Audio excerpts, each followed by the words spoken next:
فرما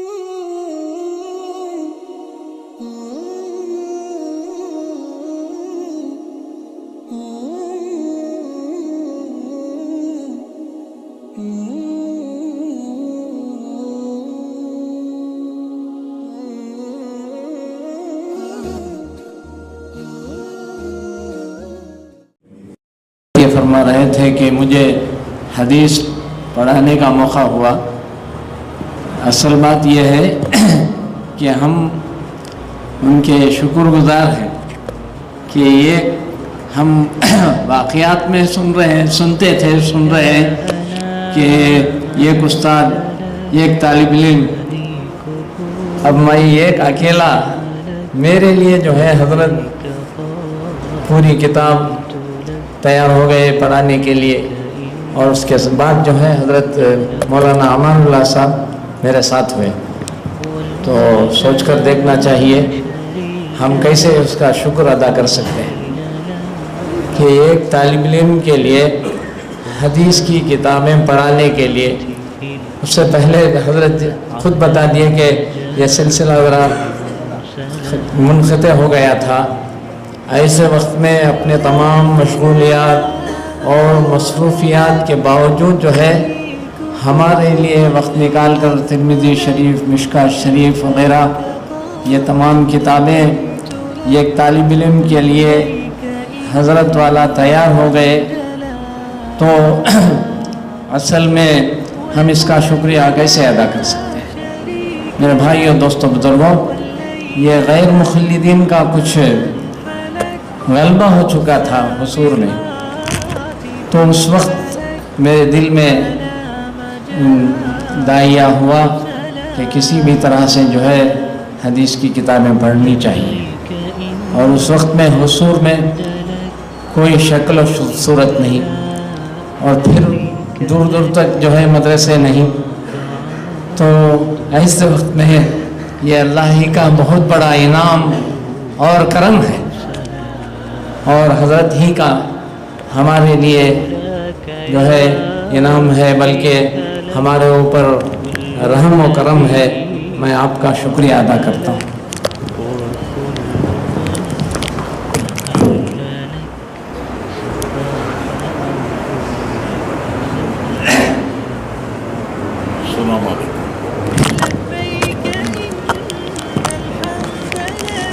السلام علیکم ورحمۃ اللہ وبرکاتہ۔ الحمدللہ وکفا وسلام علی عبادہ الذین اصطفیٰ، اما بعد۔ بھائیو عزیزو، علم حاصل کرنے کے لیے کوئی عمر نہیں ہوا کرتی۔ حدیث میں آتا ہے کہ تم ماں کے گود سے لے کر قبر کے گود تک علم حاصل کرتے رہو، اور میرا جذبہ بھی یہی ہے کہ اللہ تعالیٰ مجھے طالب علمی کی حالت میں موت عطا فرمائے۔ بڑی سعادت کی بات ہے کہ آدمی طالب علم بن کے رہے اور طالب علم کے حالت میں دنیا سے رخصت ہو، بڑی سعادت کی بات ہے۔ حضرت پڑھنے کے زمانے سے ہی شکاری پالیا تشریف لا رہے تھے۔ حضرت مفتی صاحب دامت برکاتہ دارالعلوم میں پڑھ رہے تھے، اور جماعت کے سلسلے میں شکاری پالیا تشریف لاتے تھے۔ اس وقت میں جامع مسجد میں امامت کر رہا تھا۔ پھر پتہ چلا کہ حضرت اجتماع کے بعد یہاں مدرسہ بھی شروع کرنے جا رہے ہیں، تو میں تو پھولے نہیں سمایا کہ بھائی اتنی سعادت گھر بیٹھے نصیب ہونے والی ہے۔ پہلے سے دل میں ارمان تو بہت تھا کہ کہیں سے کچھ حاصل ہو جائے، بہار مدرسہ بورڈ سے تو پڑھے ہوئے تھے ہی، لیکن یہ کہ حدیث کا تسلسل محدثین سے حاصل ہو جائے یہ سعادت نہیں تھی۔ بہرحال حضرت کے دیکھا، یہاں پہ کسی نے بتایا کہ حضور سے ایک آدمی آتے ہیں حضرت کے پاس، کہا کہ وہ ان کے چہرہ مبارک تو دیکھا جانا چاہیے، تو دیکھا کہ یہی جناب نعیم جان صاحب ہے۔ میں ان کے ساتھی ہو لیا کہ چلو جی آپ کے ہم سفر ہم بنتے ہیں جی اس علم کے حاصل کرنے میں۔ حضرت سے بھی درخواست کی، حضرت نے وقت دیے، نہ صرف وقت دیے بلکہ ایک اور استاد بھی مولانا عنایت اللہ صاحب کو بھی رکھے، دو استاد مل کر کے ہمیں حدیث کا درس دے رہے تھے. گویا پرانے زمانے کے یاد کرائے. یہاں پہ ایک چھوٹا سا کمرہ تھا کنارے, جہاں پہ حضرت ہم لوگوں کو درس دیتے تھے. بہت انتظار کرتے تھے. مشغولیات جماعت کی بہت زیادہ ہمیشہ رہی ہے حضرت کی, تاہم بہت زیادہ ایک سمجھیے اخلاص اتنی بڑی دولت ہوتی ہے کہ اللہ کو رب العزت اس کو کہاں سے کہاں پہنچا دیتے ہیں. یہ بھی نہیں سمجھے کہ چلو کیسے ہے کیا ہے, بس اللہ نے یہ قبولیت عطا فرمائی. حضرت کی دعائیں اور توجہ رہی. الحمدللہ یہاں پہ ایک سلسلہ سحر ستہ کا مکمل ہوا. پھر ان دنوں کچھ دنوں پہلے پتہ چلا کہ آن لائن حضرت متکلم اسلام درس دے رہے ہیں, تو حضرت سے کہا کہ حضرت اجازت دیجئے اور کچھ لکھ کر کے دے دیجئے تاکہ وہاں میرا آن لائن داخلہ بھی ہو جائے. تو پھر وہاں مکمل دورہ کیا آن لائن مفتی متکلم اسلام کے ذریعے. وہاں سے پھر افتاح میں بھی داخلہ ہو گیا. اللہ کے فضل سے اللہ تعالیٰ نے ابھی تک طالب علم میں رکھا. دوسرا سال چل رہا ہے افتاح کا آن لائن, اور یہ تمنا ہے کہ انشاءاللہ یہ چلتا ہی رہے سلسلہ. تخصص فی العقائد بھی ہوا, سب کچھ ہوا. یہ حضرت کی دعا توجہ کی برکت ہے. نگاہ مرد مومن سے بدل جاتی ہے تقدیریں. اللہ تعالیٰ کے یہاں ہم نے ان کے لیے بہت دعا کی تھی اور کر بھی رہے ہیں. اس مدرسے کے سلسلے میں اور حضرت کے گھر کے سلسلے میں بہت زیادہ ہی دعائیں کیا. اتنا احسان حضرت نے فرمایا تو حل جزاء الاحسان الا الاحسان, آخرت میں تو اللہ تعالیٰ دیں گے ہی. لیکن یہ ہمارے محسن ہیں, ہمارے استاد ہیں, ہمارے سرپرست ہیں. آج بھی انہی کے مشورے سے ہم چلتے ہیں. میرا بیٹا مفتی محمد زبیر رومی یہیں سے پڑھے ہیں. کسی وجہ سے بیچارے چلے گئے دیوبند, حضرت کو نہ کہے ہوئے بغیر کچھ بتائے ہوئے. معاف کرے اللہ تعالیٰ. اور حضرت کی شفقت و نگاہ ہے کہ حضرت کے مکتب میں ہی ابھی درس دے رہے ہیں. اللہ تعالیٰ مزید اور بھی ترقی عطا فرمائے. تو گویا کہ اس مدرسے سے باپ بیٹا دونوں بھی فارغ ہیں ماشاء اللہ تعالیٰ. الحمدللہ اللہ تعالیٰ بے انتہا قبول فرمائے, اور یہ سعادت جو اللہ نے نصیب فرمایا ہے اس کو مزید باقی رکھے, استقامت عطا فرمائے. اللہ تعالیٰ حضرت کو ہمارے طرف سے بے انتہا بدلہ عطا فرمائے.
سب سے پہلی چیز ہے کہ جو نعمت اللہ نے ہمیں دی ہے اس نعمت کی قدردانی ہے، کہ نعمت کو سمجھنا پھر اس کی قدر کرنا۔ حافظ قرآن بنایا، عالم دین بنایا، یہ اللہ کا بڑا کرم ہے۔ اللہ تعالیٰ کی اس نعمت کی ہم سب کو قدردانی کرنا چاہیے۔ دوسری بات ایک خاص طور سے میں آپ کے سامنے عرض کرنا چاہتا ہوں کہ ہمارے وہ طلباء جو مختلف دینی خدمتوں میں لگے ہیں، مکتب پڑھاتے ہیں، مدرسہ پڑھاتے ہیں یا امامت کرتے ہیں، ان سے ایک خاص بات بہت ضرورت محسوس کر کے آپ کے سامنے عرض کر رہا ہوں کہ مدرسے والوں نے تو آپ کو عالم بنایا جی، لیکن مسجد کے ذمہ دار حضرات ہی ہیں جنہوں نے آپ کو امام بنایا۔ مسجد کے ذمہ داران اگر طے نہیں کرتے تو پھر آپ امام کیسے بنتے، آپ مدرس کیسے بنتے، آپ مکتب کے معلم کیسے بنتے، آپ خطیب کیسے بنتے؟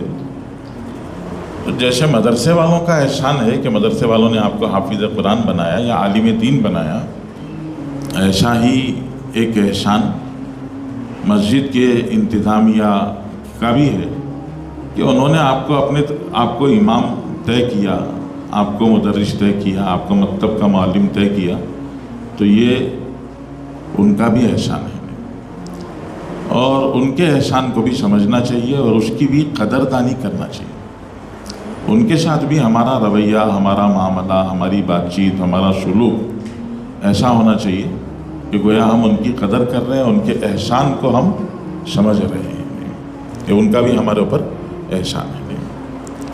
یہ بہت اہم بات ہے، جس کو ہم سمجھیں گے تو ان کے ساتھ ہمارا رویہ بدل جائے گا۔ عام طور سے علماء کمیٹیوں کو، انتظامیہ کو اپنا مد مقابل سمجھتے ہیں، بجائے وہ سمجھنے کی اگر ہم ان کو اپنا محسن سمجھیں۔ جیسے میں نے عرض کیا کہ عالم تو مدرسے نے بنایا، امام کس نے بنایا؟ مدرس کس نے بنایا؟ کمیٹی اگر طے نہیں کرتی تو ہم کیسے بن جاتے امام، کیسا بن جاتے مدرس، کیسا بن جاتے معلم؟ تو یہ ان کا بھی احسان ہے۔ اس لیے ان کے ساتھ بھی ہمارا رویہ ایک محسن کے ساتھ میں جیسا ہوتا ہے ویسا ہونا چاہیے۔ یہ اچھی طرح سے ذہنوں میں بٹھانا ہے ہمیں اور اس کو یاد رکھنا چاہیے۔ کبھی کبھی خواہ کے مسائل ہوتے ہیں، الجھنیں ہوتی ہیں، ہمارا بات چیت کا رویہ بگڑ جاتا ہے، ان کے ساتھ پیش آنے کا طریقہ بگڑ جاتا ہے، تو اس کا ہم کو بھی نقصان ہوتا ہے، علاقے کو بھی نقصان ہوتا ہے۔ اس لیے اگر ہم یہ سمجھیں کہ ان کا بھی ہمارے اوپر احسان ہے تو پھر خود بخود ہمارا رویہ ان کے ساتھ میں بدل جائے گا۔ دوسری بات، مولانا عادل صاحب نے ایک بات کہی، میں اس کا ایک چھوٹا سا اس کا ذکر کرنا چاہتا ہوں۔ عام طور سے ہم لوگ قلت مال سے پریشان رہتے ہیں، تو قلت مال سے پریشان ہم لوگ سمجھتے ہیں ہندوستان میں امامت کرنے والے شاید پریشان ہیں، قلت مال سے ہیں۔ امریکہ میں امامت کرنے والے بھی قلت مال سے پریشان ہیں۔ ہم سمجھ رہے ہوں گے امریکہ میں کام کر رہے ہیں تو مطلب وہ خوشحال ہوں گے، نہیں۔ جیسے ہندوستان کے حساب سے یہاں کی تنخواہ ہے کم، ویسے امریکہ میں کام کرنے والوں کی وہاں کے اعتبار سے کم ہے۔ تو جیسے یہاں والے پریشان ہیں ویسے وہاں والے بھی پریشان ہیں۔ تو ایک اللہ کا نظام ہے اور اللہ نے یہ نظام اس لیے رکھا ہے کہ اگر بہت زیادہ سہولت ہو جائے گی تو کسی کی کڑوی کسیلی سن کے کام کرنا آسان نہیں ہوتا۔ اللہ تعالیٰ ہمیں مال کے اعتبار سے تھوڑا سا کمزور اسی لیے رکھا ہے تاکہ کسی کی کڑوی کسیلی سننا پڑے تو سن لے، لیکن حالات کی وجہ سے ہم کام میں لگے رہیں۔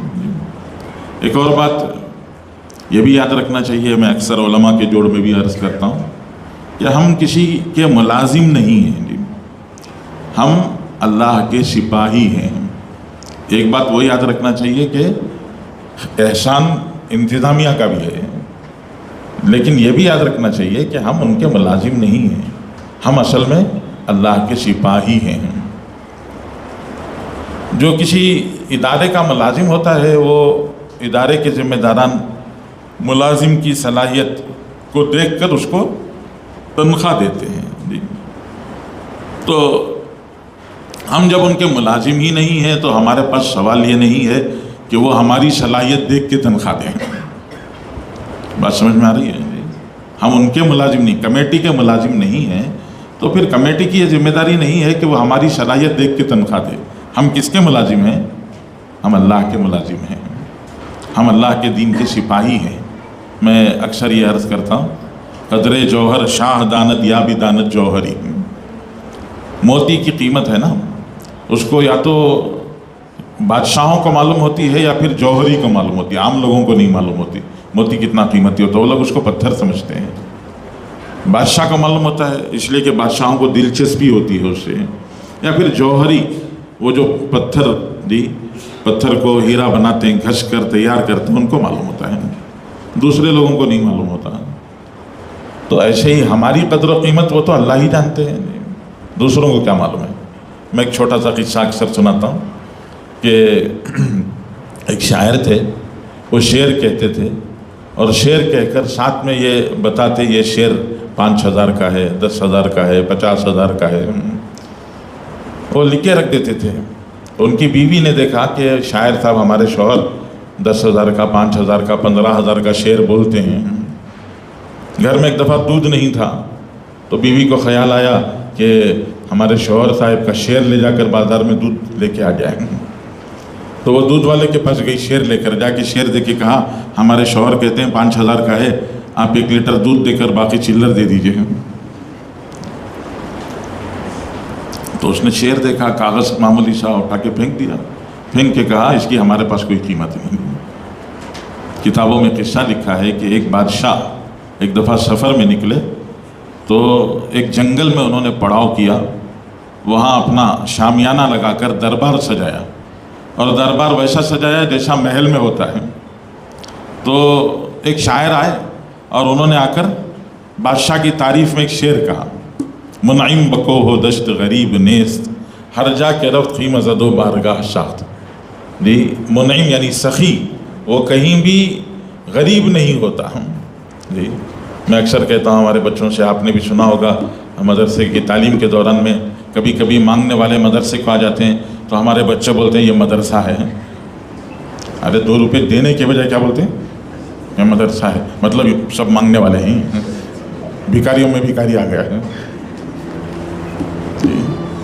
تو کسی جگہ پر آدمی مالدار رہتا ہے، بادشاہ اپنے محل میں مالدار ہے، جنگل میں کیا ہے، خالی ہو گیا نا، وہ بھی غریب مسافر ہے.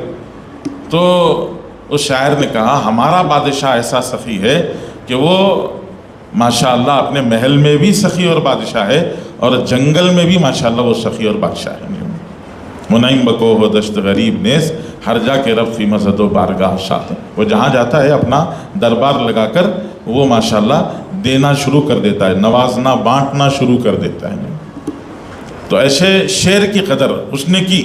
شعر سن کر شاعر نے کہا، بادشاہ نے کہا اس کو 1 لاکھ روپے دے دو. 1 لاکھ روپے انعام مل گئے.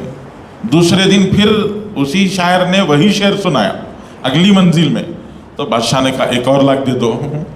تیسری منزل پر پھر شاعر نے وہی شعر سنایا. پہلے دن تو تازہ تھا، دوسرے دن باسی ہو گیا، تیسرے دن کھانسی ہو گیا نا. بریانی کا مزہ بدلتے رہتا ہے نا ویسے. تو بادشاہ نے کہا اور 1 لاکھ دے دو.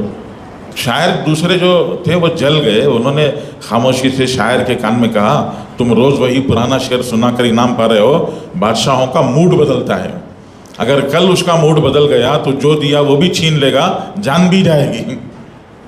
تو اس کو بھی سمجھ میں آیا بادشاہوں کا موڈ بدلتا ہے. تو اس نے کہا ٹھیک ہے، آج رات میں یہاں سے رفو چکر ہو جاتے ہیں، نکل جاتے ہیں. تو وہ بھاگ گیا شاعر 3 لاکھ روپے لے کر. چوتھے دن بادشاہ نے محل میں وہی جنگل میں دربار لگایا. اس نے انتظار کیا تو کہا کوئی آیا نہیں. تو پوچھا وہ شاعر کہاں ہے؟ تو لوگوں نے کہا بادشاہ وہ تو چلا گیا رات میں.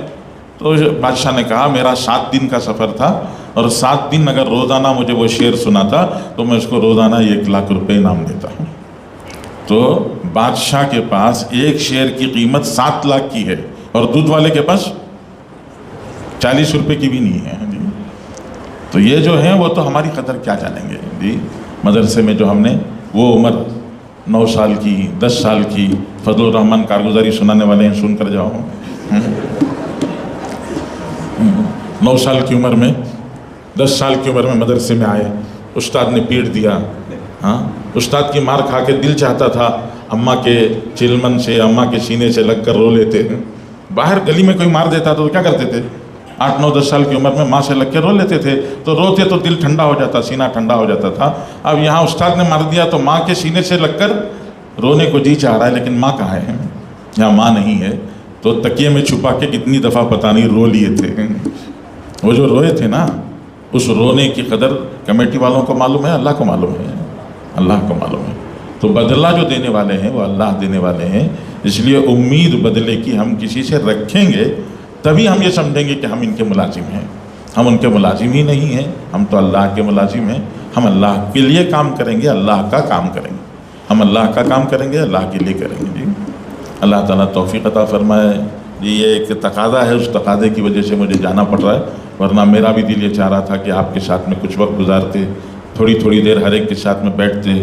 جی ابھی گزشتہ سال ہمارے کچھ پرانے بچے آ گئے تھے، مغرب کے بعد بیٹھ گئے تو بہت اچھی مجلس تھی. جی ہم نے نفیس کی نعت سنی، آصف کی نعت سنی اور پرانے بچوں کی قرأت سنی تو بہت مزہ آیا تھا. میرا جی چاہ رہا تھا کہ میں آپ کے ساتھ بیٹھوں، لیکن یہ ایک تقاضا ہونے کی وجہ سے مجبوری ہے، اس لیے اجازت چاہیے. اللہ تعالیٰ قبول فرمائے ہماری اس مجلس کو، اور آپ کی اس محبت کا اللہ تعالیٰ آپ کو جزائے خیر نصیب فرمائے. جی مدرسے سے تعلق رکھنا، مدرسے کے خیر خواہ بننا، مدرسے کے لیے اپنی طرف سے جو ہم ہو سکتا ہے اس کو کرتے رہنا چاہیے. اللہ آپ سب کو جزائے خیر نصیب فرمائے. ہماری جی مدرسے میں گزشتہ سال جو شورا کا مشورہ ہوا اس میں بھی تذکرہ آیا. 2-3 سال سے تذکرہ چل رہا ہے، گزشتہ مشورے میں بھی آیا کہ انشاءاللہ اس سال دعا بھی کریں. انشاءاللہ اس سال نومبر یا دسمبر میں ہم لوگ دستار بندی کا جلسہ بھی کرنا چاہ رہے ہیں. ابھی اس کے سلسلے سے بھی بہت ساری تیاری ہے. انشاءاللہ امید ہے اس سال نومبر میں یا دسمبر میں جلسہ دستار بندی انشاءاللہ ہوگا. جی جی ہاں ہمارے حافظ صاحب کا، نعیم جان صاحب کا جی مشورہ ہے کہ یہ مجلس جو لگی ہے ایسی مجلس دوبارہ بھی ہونی چاہیے. اس کے لیے کوئی مناسب تاریخ طے ہو جائے تو اچھا ہے. ہمارا سالانہ جلسہ کیا تاریخ میں ہے؟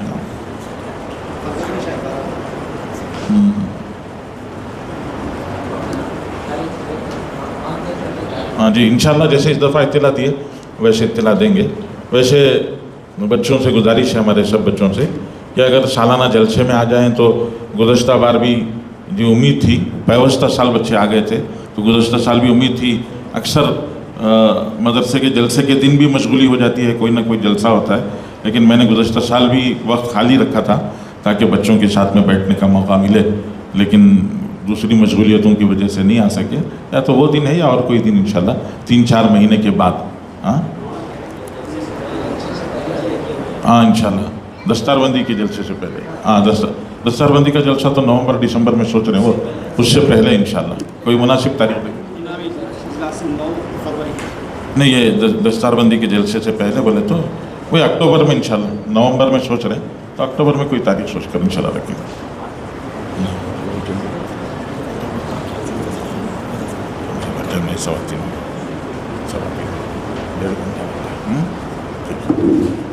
اچھی نعیم جان صاحب سے دعا کرا لیں جی، اعزازات وغیرہ مکمل